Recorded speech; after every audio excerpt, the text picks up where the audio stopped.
Bom dia, meus amados irmãos, a graça e a paz do nosso Deus e o amor do nosso Senhor e Salvador Jesus Cristo cresça abundantemente em nossas vidas. Durante esta semana que se inicia, estamos também iniciando agora a continuidade, uma nova lição, Dando continuidade à lição da semana passada, o encontro lindo e maravilhoso que Jesus Cristo teve com aquela mulher, aquela pobre mulher samaritana, E essa semana o título da lição é A Missionária de Samaria. Aquela mulher que bebeu da água, que bebeu da fonte da vida, a água da palavra, que saiu de Cristo. Aquela mulher vai se transformar numa grande missionária. Ela vai beber dessa água e vai dar aos outros. E essa semana a gente vai tratar disso, Veja que milagre poderoso o Senhor pode fazer na vida das pessoas. O verso síntese está no capítulo 4 de João, versículo 28 e 29, que diz assim: Deixou, pois, a mulher o seu cântaro, foi à cidade e disse àqueles homens: Vinde, vede um homem que me disse tudo quanto eu tenho feito. Será este, porventura, o Cristo? Que coisa linda, Esse verso aqui realmente é o resumo daquela mulher que foi surpreendida. Ela chegou toda carregada com a religiosidade, tentando disputar a sua religião com a religião daquele desconhecido, para ela, que era Jesus Cristo, um judeu desconhecido para ela. Aquela mulher querendo discutir, Cristo trazendo para ela só revelação, só coisa poderosa, só coisa dos céus, uma fala espiritual linda e profunda que Cristo traz para ela, e por fim aquela mulher é tocada. Ela bebe daquela água que sai da boca de Cristo, da palavra viva que purifica as pessoas, E aquela mulher sai dali. Ela sai dali porque não se contém, ela havia se transformado numa fonte que estava jorrando palavras, estava jorrando palavras de verdade. Ela precisava agora falar para todos os homens que havia encontrado o Messias, que havia encontrado o Cristo, aquele prometido na palavra. Que coisa linda, Veja que diz que ela abandona o seu cântaro, o seu vaso de água. Ela havia trocado a água, o H2O, a água que a gente toma e mata a sede do corpo, pela água verdadeira da palavra. Ela valorizou mais a água da palavra do que a água que mata a sede do corpo humano. Ela estava bebendo da água, a maior necessidade, que é a água que mata a sede do espírito. Aquela mulher realmente abandonou uma para se encher da outra água, a água de Cristo, E ela foi lá na cidade e avisou para os homens de lá, todos os homens: olha, eu encontrei o Cristo. Porventura, será que ele não é? Será que ele contou a minha vida toda, ele sabe tudo, E ela não diz assim: venham ver Deus. Não, ela diz: vende ver um homem. Olha a verdade que essa mulher prega. Para muita gente, Jesus Cristo aqui na terra era Deus. Mas todo homem que compreende a palavra de Deus, cheio do Espírito, vai dizer a mesma coisa que essa mulher disse: venham ver um homem que me disse tudo o que eu tenho feito. Será porventura ele o enviado, o ungido, o Cristo, o Messias? Ela faz uma pergunta, mas uma pergunta no tom de afirmação e com muita sabedoria, porque certamente aqueles homens poderiam não acreditar nela, porque ela, uma mulher com uma reputação muito manchada, uma reputação muito difícil. Mas veja que quando o poder de Cristo entra numa pessoa, não importa quem ela é. Imagine que o povo daquela cidade, esses homens agora, vão dar ouvido a uma mulher que não tinha nenhuma reputação. Veja que Cristo, ele transforma qualquer quadro. Se você, porventura, está pensando assim: mas eu sou indigno, eu já cometi muitos erros, a minha família, quando eu me tornar um crente de verdade, quando eu confessar que Cristo é meu Senhor, ninguém vai acreditar em mim, porque eu já fiz muita coisa errada. Meus amados irmãos, isso não importa. Deus transforma completamente. Pelo contrário, as pessoas que viram aquele outro que fazia muita coisa errada e agora anda anda como uma luz, né? Ao lado da verdade, da coisa santa, do que é verdadeiro, do que é puro, do que é honesto, do que é santo. As pessoas vão ser tocadas, exatamente assim. Que coisa linda, né? E ela diz, olha, faz uma pergunta, criando uma curiosidade nos homens com muita sabedoria. Será ele o Cristo? Vamos ver então agora se essas pessoas, né? Durante a semana a gente vai ver se o testemunho dessa mulher vai alcançar aqueles homens. Vamos ver se a cidade de Sicá, a cidade de Siquém, vai ser lavada por esta fonte que é esta mulher agora, que está agora jorrando esta água que Cristo havia colocado dentro dela. Na primeira pergunta desta semana, vamos examinar aqui o seguinte questionamento. Em que ocasião a mulher samaritana deixou Cristo e voltou para a cidade? Em que momento ela faz isso? João 4, 27 diz assim: E nisto vieram os seus discípulos e se admiravam de que ele estivesse falando com uma mulher. Todavia, nenhum dos discípulos perguntou a Cristo: que é que procuras? Ou, por que o Senhor está falando com ela? Olha, veja que quando os discípulos chegaram, Cristo estava concluindo a conversa com a mulher, ainda estava falando com ela. Mas em momento algum, os discípulos perguntaram a Jesus: o que é que o Senhor está procurando nela? O que é que o Senhor está querendo com ela? Eles não perguntam e nem perguntam: por que é que o Senhor está falando com essa mulher? Por que o Senhor está falando com a mulher, uma mulher samaritana? Ninguém ousou fazer esse tipo de pergunta. Então veja que o momento em que esta mulher abandona ali, ela se despede de Cristo, é exatamente no momento em que os discípulos chegam. E por que isso? Por que aquela mulher não ficou mais tempo? Por que aquela mulher não escutou o testemunho dos discípulos, que deveria ser importante para ela? Ela poderia perguntar: vocês são discípulos dele? O que é que vocês têm a dizer sobre ele? Ela poderia questionar, ela poderia querer uma contraprova para ver se aquelas pessoas já entendiam que ele era o Cristo, não é mesmo? Mas ela não faz isso. E aí nós temos mais uma experiência importante, mais um ensinamento que a gente pode tirar desta palavra espiritual. O ensinamento, a importância da nossa relação só entre nós e Cristo. Eu e você, como pessoas, como seres individuais, o indivíduo, ele precisa ter uma experiência só ele e Deus, só ele e Cristo. É muito importante, mas é importantíssimo. Sem isso, o homem não está completamente fortalecido para enfrentar as dificuldades que a vida vai lhe apresentar, dificuldades religiosas e espirituais. É muito importante. No outra ótica, a importância a igreja como um grupo de pessoas, não a igreja como uma instituição, uma placa, uma empresa, não. A igreja como um grupo de pessoas.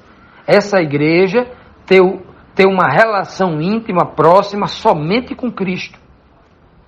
Quando a igreja, ela mantém relação, ela procura aprender com outras igrejas, quando ela procura aprender com outras mulheres, no caso, né? Quando ela procura aprender com outros líderes, e não com Cristo, veja que quando os discípulos chegaram, ela não vai ficar ali, aquela mulher.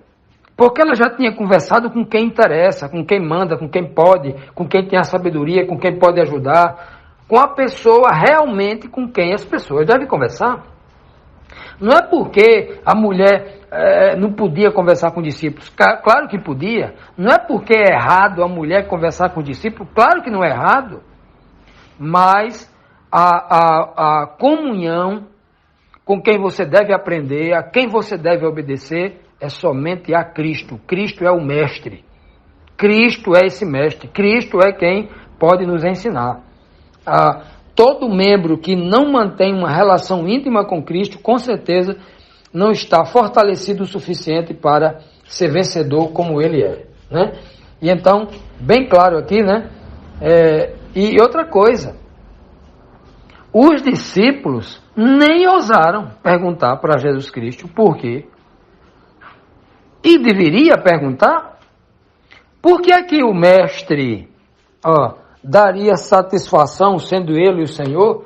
Quem tem que dar satisfação é o funcionário ao patrão, não é o patrão ao funcionário. Quem tem que dar satisfação é o servo ao seu senhor e não o senhor a seu servo. Embora que esse Cristo era tão maravilhoso que ele chega a dizer para o discípulo determinada vez, olha, eu não chamo vocês de servos, eu chamo vocês de amigo, porque os patrões, os senhores deste mundo, não dão satisfação aos seus servos, mas eu tenho revelado tudo o que o meu Pai tem me dito, eu tenho dito a vocês também. Eu tenho compartilhado com vocês tudo, como um amigo compartilha. Nenhum patrão no mundo vocês vão encontrar assim, nenhum senhor do mundo vocês vão encontrar desse jeito. Só eu faço isso. E então é por isso que esses discípulos tinham essa liberdade de questionar, mas não fizeram isso por alguma coisa espiritual, pelos ares espirituais que estava acontecendo ali. Aquela mulher sai, né? Sai da presença de Cristo, né? Para realmente fazer algo. E este algo a gente vai aprender durante esta semana.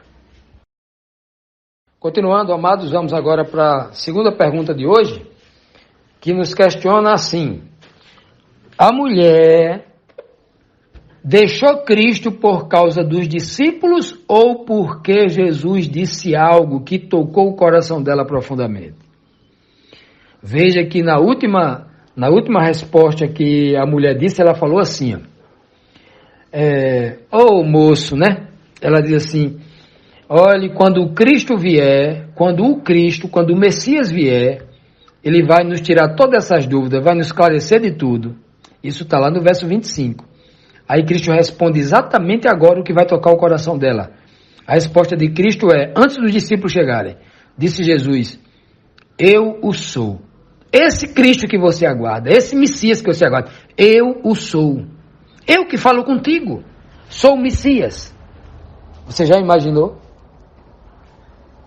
Primeiro ela tinha ficado balançada, ela tinha ficado impactada quando Cristo disse tudo sobre a vida dela.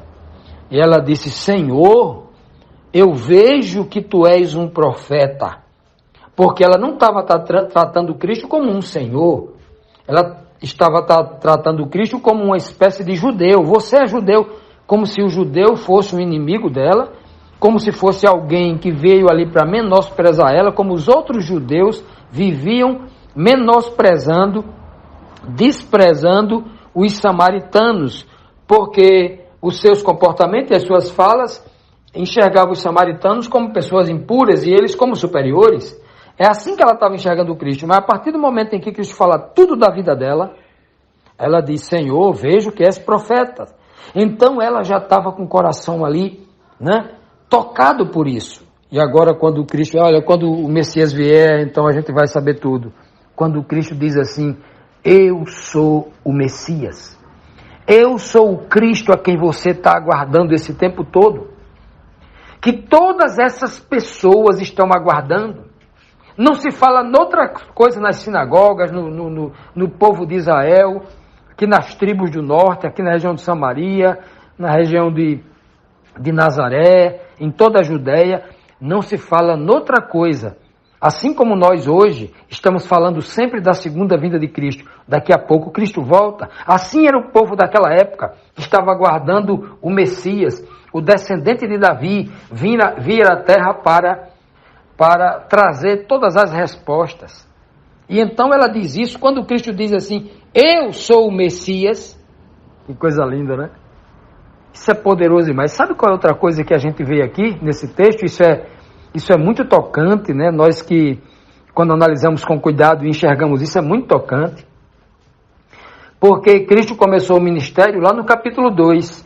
Capítulo 2 de João. Estamos no capítulo 4, né? Vamos seguir essa ordem cronológica. A gente está no capítulo 4. No capítulo 2, Cristo vai lá no casamento, em Caná da Galileia, inicia seu ministério fazendo a transformação da água em vinho. No capítulo 3, ele tem um encontro com Nicodemos. né? Mas ele não se revela como Messias no casamento. Para Nicodemos, ele não se revela como Messias. Nicodemos chama ele de mestre e ele confirma que é mestre, né? Mas ele não diz para Nicodemos, eu sou o Messias. Ele se revela, a primeira pessoa que ele se revela como o Messias é esta mulher. Com todas as letras. Ele diz, eu sou o Cristo, eu sou o Messias. Eu sou o ungido de Deus. Eu sou o enviado de Deus e fui ungido para isso. É isso que ele está dizendo. Imagine só, tanta gente importante, tantos pastores famosos em Jerusalém, tantos homens ricos e poderosos, como há centenas de pastores ricos e famosos no mundo pregando nos melhores púlpitos do planeta. Homens famosos demais. Assim como era em Jerusalém, mas Jesus vai se revelar lá dentro dos matos. Para uma mulher que não valia nada, já estava no sexto marido, uma mulher com uma má fama danada. Uma fama quase que de prostituta, uma coitada que via sofrendo. Não tinha um marido que prestava para ela, fazendo-a sofrer. Né? Uma mulher que o povo via com má fama. É esta mulher que o Messias se revela pela primeira vez. Ora, tinha tanta gente mais importante, gente morando nos grandes centros e tudo mais. Jesus vai se revelar para uma mulher numa montanha, num poço, só ele e ela, não tinha ninguém de testemunha. Já imaginaram a beleza disso? A beleza disso é tão grande para mim, quando eu olho aqui, eu fico pensando assim, Senhor, quem sou eu? Tanta gente mais bonita, mais rica, mais famosa. Quantos pastores, né, eloquentes, falando bonito nos púlpitos ao redor do mundo, pregando esta verdade com um aparato de grandes câmeras, estúdios de TV, inúmeras pessoas trabalhando para ele. Homens que não fazem nada, passa 2, 3 dias ensaiando um texto que um jornalista, um escritor escreveu para ele, sem erro, para ele estar lendo na tela ali, sendo gravado, para transmitir ao mundo uma fala sem falha. Falha ortográfica, falha, né? Embora que possa haver falhas doutrinárias, algum erro e tal. E o Senhor não se revelou para essas pessoas. Vai se revelar para uma pessoa indigna. Olha, quando eu leio isso me dá uma coragem tão grande. O meu coração é renovado de uma esperança tão poderosa em saber que Deus quer ter um encontro comigo. Num poço, numa montanha, num lugar isolado, num deserto. Só eu e Ele.